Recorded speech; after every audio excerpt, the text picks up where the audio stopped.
नमस्कार. नंदकिशोर एज्युकेशनल या यूट्यूब चॅनलमध्ये मी आपलं सहर्ष स्वागत करत आहे. आजच्या व्हिडिओमध्ये काय खास आहे तर मागच्या व्हिडिओमध्ये जेव्हा अँडचा वापर मी तुम्हाला शिकवला त्यावेळेला मी तुम्हाला सांगितलं होतं की आपण how to analyse a sentence हे टॉपिक पाहणार आहोत. आता सेंटेन्स ॲनलाइज म्हणजे करणे म्हणजे काय तर वाक्याचं विश्लेषण करणे. आता जेव्हा तुम्हाला एखादं वाक्य विश्लेषणासाठी दिलं जातं किंवा वाक्याचं विश्लेषण करायचं असेल त्यावेळेला पहिल्यांदा तुम्हाला ते वाक्य काळजीपूर्वक तुम्ही ते वाचलं पाहिजे. नंबर 2, ते वाचल्यानंतर त्या वाक्यामध्ये फायनाईट FINITE फायनाईट व्हर्ब्स म्हणजे निश्चित क्रियापदे किती आहेत ती मोजून त्याला उद्गार चिन्हामध्ये लिहून घेतली पाहिजे. जेवढी फायनाईट व्हर्ब म्हणजेच निश्चित क्रियापदं त्यामध्ये असतील तेवढीच त्या वाक्यामध्ये क्लॉजेस म्हणजेच उपवाक्य असतील. पुढचा नियम, सगळ्यात प्रथम तुम्हाला काय करायचं आहे तर प्रिन्सिपल क्लॉजचं विश्लेषण करायचं किंवा प्रिन्सिपल क्लॉज ओळखायचं आहे. त्यानंतर कोऑर्डिनेट क्लॉज म्हणजे संयोगिक उपवाक्य समान पद असलेलं. त्यानंतर सबऑर्डिनेट क्लॉज. आता सबऑर्डिनेट क्लॉज म्हणजे आश्रित उपवाक्य. एक गोष्ट नेहमी लक्षात ठेवा की कॉम्प्लेक्स सेंटेन्स म्हणजे मिश्र वाक्यामध्ये एक आणि कंपाऊंड सेंटेन्स म्हणजे संयुक्त वाक्यामध्ये एकापेक्षा अधिक प्रधान उपवाक्य म्हणजे प्रिन्सिपल क्लॉजेस असतात. काय सांगितलं मी, मिश्र वाक्य असतं तर त्याच्यामध्ये काय असतं,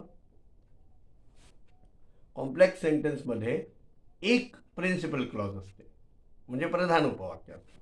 पण कंपाऊंड सेंटेन्स म्हणजे जेव्हा संयुक्त वाक्य असतं त्यामध्ये एकापेक्षा अधिक काय असतं, प्रधान उपवाक्य म्हणजेच प्रिन्सिपल क्लॉजेस असतात.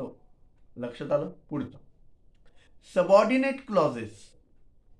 आता सबऑर्डिनेट क्लॉजेस म्हणजे आश्रित उपवाक्य निवडताना पहिल्यांदा तुम्हाला क्रिया विशेषण बोधक पोटवाक्य निवडायचं आहे.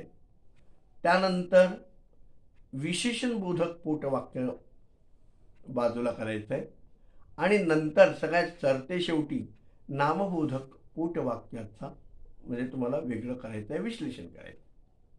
पुढचा नियम, पाचवा नियम आहे क्लॉजेस म्हणजेच उपवाक्य यांना तुम्हाला पूर्णपणे लिहायचं आहे, नुसती त्यावरती टिक करायची नाही आहे. ते पूर्ण लिहिल्यानंतरच त्याचा अर्थ तुम्हाला कळणार आहे. सहावा नियम, सबऑर्डिनेट क्लॉजेस म्हणजेच आश्रित उपवाक्य याचा संबंध पूर्णपणे कशाशी आहे तो तुम्हाला स्पष्टपणे लिहायचा आहे. सातवा नियम, जर एखाद्या उपवाक्यामध्ये म्हणजे क्लॉजेसमध्ये काही शब्द हिडन म्हणजे लपलेले असतील, हाईड झालेले असतील तर ते तुम्हाला पहिल्यांदा एका कोष्टकामध्ये लिहायचे आहेत. त्यानंतर पुढचा नियम आहे आठवा, कनेक्टिव्ह. आता कनेक्टिव्ह हे काय असतं तर कनेक्टिव्ह तुम्हाला नीट लक्षात घ्यायचं आहे, कारण कनेक्टिव्हचं काय असतं, ज्या शब्दाने वाक्य कनेक्ट केलं जातं ते शब्द काही असू शकतात, म्हणजे क्रियाविशेषण बोधक पोटवाक्य असू शकतात किंवा नामबोधक पोटवाक्य असू शकतात किंवा विशेषण बोधक पोटवाक्य असू शकतात.